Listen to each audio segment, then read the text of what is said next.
Rồi hôm nay mình lên cho anh em con mái Bigu Mỹ nha anh em ơi. Con này hiện tại nó là 1,9 kg nha, có bầu diều nhỏ. Con này đẻ gần sông Lý So nha.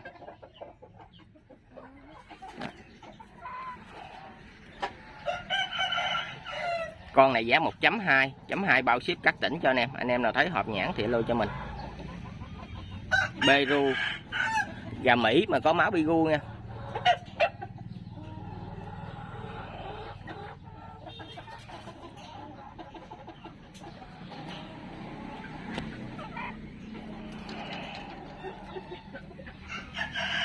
Một cái chín có bầu diều nhẹ,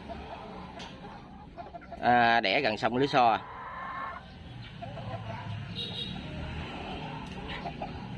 Giá 1,2 bao ship các tỉnh cho nè. Anh em nào thấy hộp nhãn thì alo cho mình.